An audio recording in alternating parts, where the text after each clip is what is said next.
Comienzo del segundo libro de Samuel. En aquellos días, al volver de su victoria sobre los malecitas, David se detuvo 2 días en Siselac. Al tercer día de la muerte de Saúl, llegó uno del ejército con la ropa hecha rijones y polvo en la cabeza. Cuando llegó, cayó en tierra, postrándose ante David. David le preguntó: ¿de dónde vienes? Respondió: me he escapado del campamento israelita. David dijo: ¿qué ha ocurrido? Cuéntame. Él respondió: pues que la tropa ha huido de la batalla y ha habido muchas bajas entre la tropa y muchos muertos, y hasta han muerto Saúl y su hijo Jonatán. Entonces David agarró sus vestiduras y las rasgó, y sus acompañantes hicieron lo mismo. Hicieron duelo, lloraron y ayunaron hasta el atardecer por Saúl y por su hijo Jonatán, por el pueblo del Señor, por la casa de Israel, porque habían muerto a espada. Y David dijo: ay, la flor de Israel herida en tus alturas, cómo cayeron los valientes. Saúl y Jonatán, mis amigos queridos, ni vida ni muerte los pudo separar. Más ágiles que águilas, más bravos que leones. Muchachas de Israel, llorad por Saúl, que os vestía de púrpura y de joyas, que enjollaba con oro vuestros vestidos. Cómo cayeron los valientes en medio del combate. Jonatán herido en tus alturas, cómo sufro por ti, Jonatán, hermano mío. Ay, cómo te quería, tu amor era para mí más maravilloso que el amor de mujeres. Cómo cayeron los valientes, los rayos de la guerra perecieron. Palabra de Dios. Que brille tu rostro, Señor, y nos salve. Pastor de Israel, escucha. Tú que guías a José como a un rebaño, tú que te sientas sobre querubines, resplandece ante Efraín, Benjamín y Manasés. Despierta tu poder y ven a salvarnos. Señor, Dios de los ejércitos, ¿hasta cuándo estarás airado mientras tu pueblo te suplica? Les diste a comer llanto, a beber lágrimas a tragos.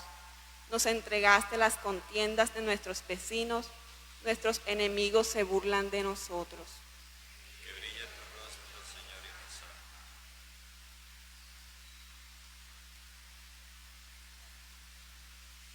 Ale, ale, aleluya. Ale, ale, aleluya. Ale, ale, aleluya. Aleluya, aleluya. Aleluya, aleluya.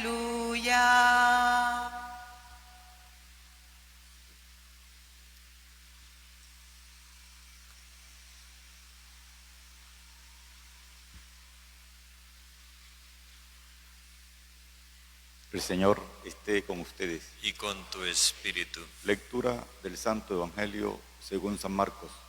Gloria a ti, Señor. En aquel tiempo, Jesús fue a casa con sus discípulos y se juntó de nuevo tanta gente que no los dejaban ni comer. Al enterarse su familia, vinieron a llevárselo porque decían que no estaba en sus cabales. Palabra del Señor. Gloria a ti, Señor Jesús.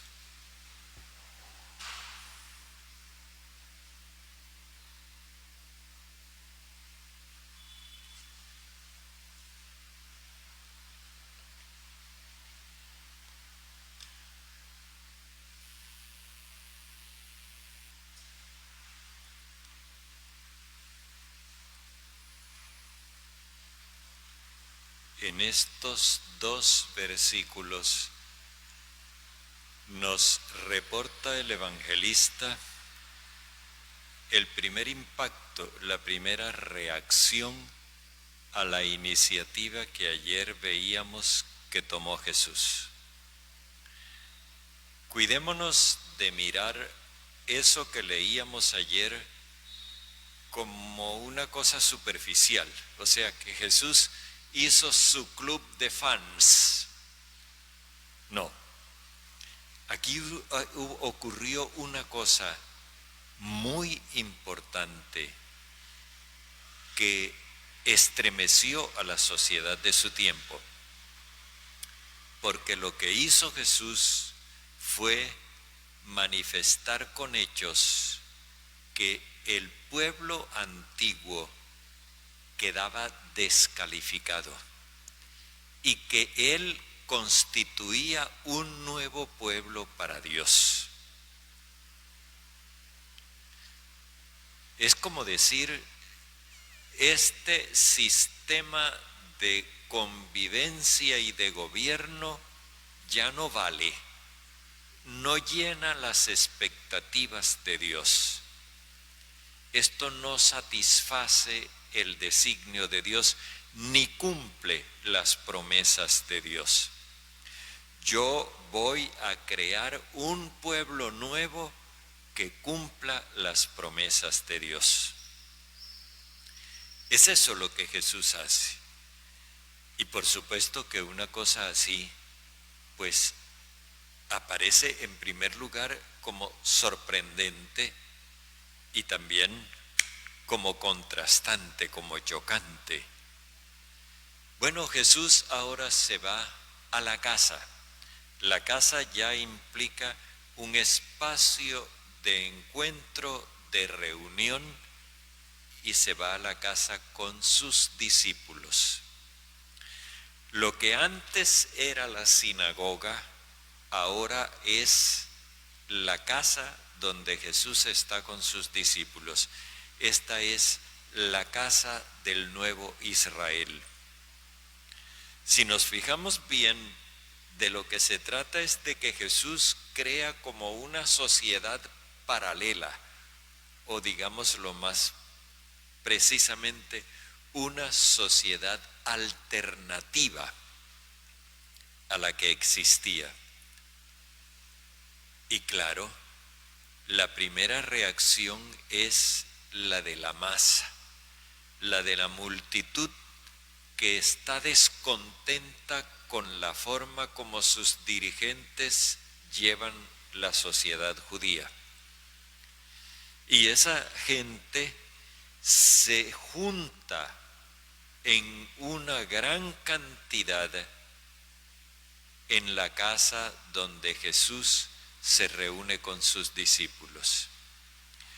Pero aquí hay una cosa que el evangelista dice de una manera muy precisa en su lenguaje y al mismo tiempo nos llama la atención.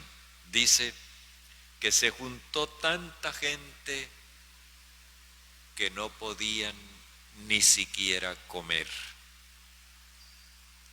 Nosotros nos imaginamos que era que había tanta atención de gente. Mire que ya el almuerzo está, no, deja que hay que atender la gente. No.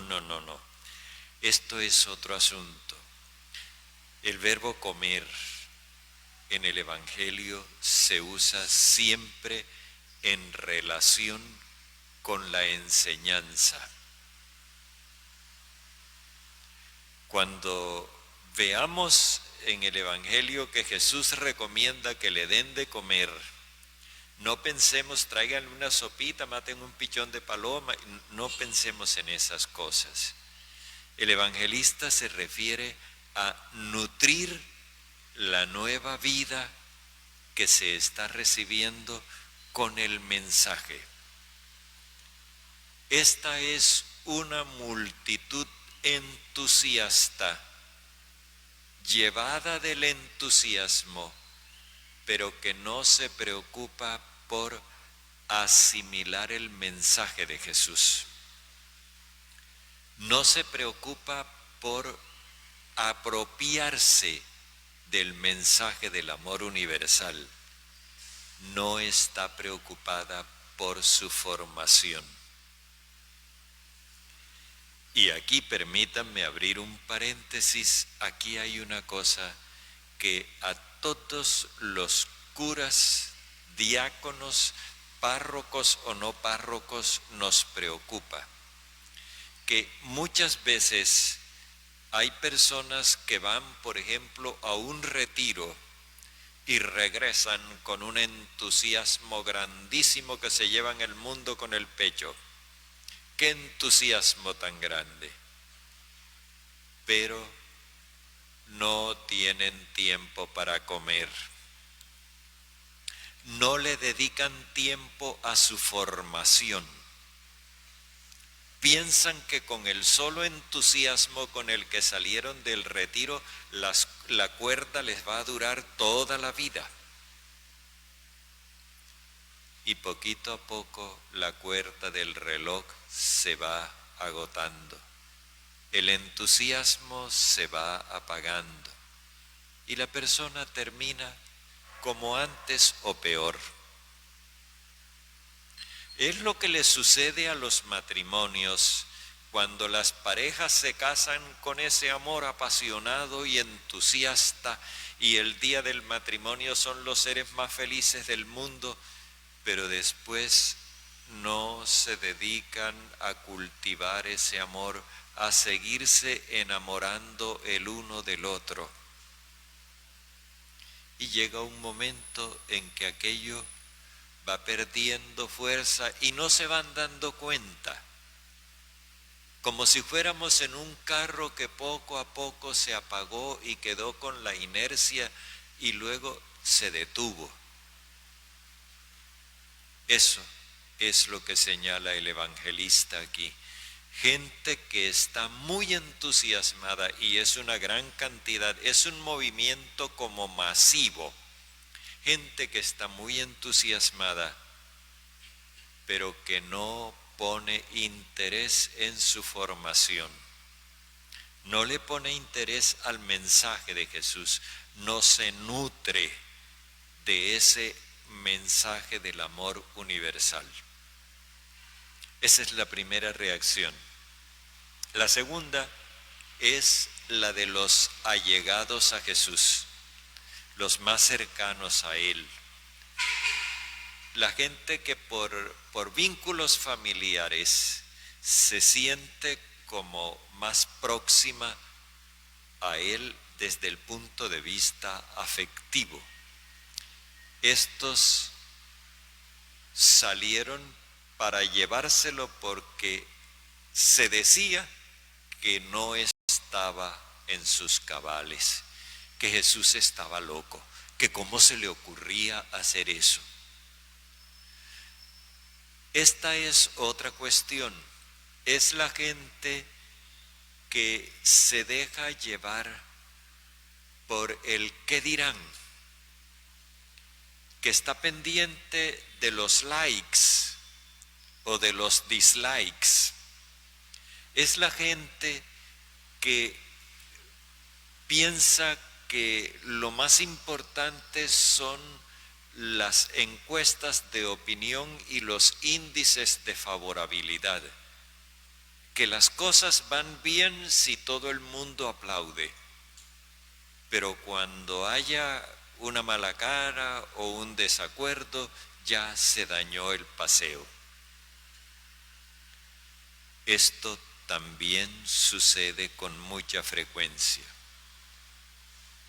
Y nosotros nos encontramos con que a veces se hacen unas críticas amargas de la fe, de Dios, de Jesucristo, de la Iglesia, del Papa. Y esas cosas asustan, hacen mella. Y hay algunas personas que discretamente se retiran, se apartan porque le tienen miedo al descrédito. Decían que estaba loco. Y claro, van a decir que yo estoy loco, que yo estoy loca. No, y yo no puedo permitir eso. Cuando esas cosas se dan, el miedo también neutraliza la verdadera aceptación del mensaje. Así que nos encontramos con que a pesar de que Jesús ha sido claro y aún muy a pesar del entusiasmo popular que haya causado su propuesta, sin embargo, todavía no ha encontrado verdaderas adhesiones. Hay unos impactos superficiales. El uno, ese entusiasmo desbordado que no razona, que no asimila el mensaje. El otro, ese miedo descontrolado que se deja llevar y que por eso quiere evitar la propagación de la propuesta. Y aquí estamos nosotros. ¿Dónde estamos? ¿Estamos nosotros en ese afán por realmente formarnos en el mensaje de Jesús, o estamos picando como el pajarito y seleccionando los granos que nos convienen y lo demás lo desechamos? Es que este mensaje de Jesús no es para satisfacer determinadas curiosidades intelectuales, es para cambiar nuestra vida. Y ese cambio de vida implica que nosotros de alguna forma rompamos con la vida que llevábamos para aceptar los valores que nos propone Jesús.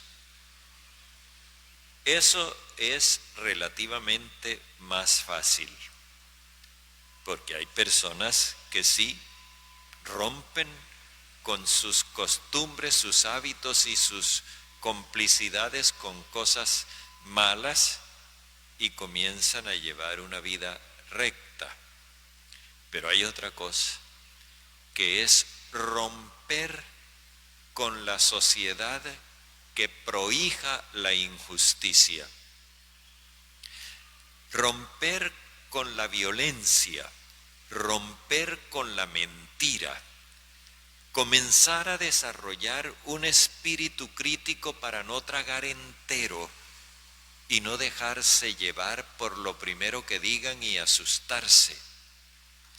Comenzar a controlar nuestras propias reacciones para no reaccionar con ira, controlar nuestro lenguaje para no hablar de manera violenta, y no porque estemos pendientes de lo que digan los demás, no, es porque nosotros hemos asimilado el mensaje de Jesús y queremos ponerlo en práctica. A eso nos debe llevar la comunión de cada día. No se trata de que nosotros nos tragamos la hostia como si fuera un amuleto sagrado que nos blinda contra el enemigo. No, de lo que se trata es de que nosotros queremos asimilarnos a Jesús, parecernos a Él. Y por eso nos compenetramos con Él. Ustedes quizás han observado que con mucha frecuencia en el momento de la comunión yo repito las palabras de Jesús: el que come mi carne y bebe mi sangre habita en mí y yo en él. ¿Qué quiere decir Jesús con esas palabras? Habita en mí y yo en él. La compenetración que se da entre Él y nosotros, de tal manera que donde estamos nosotros está Él y donde Él esté estamos nosotros, que cuando nosotros actuamos es Él quien se manifiesta porque nosotros hemos asimilado su Espíritu Santo.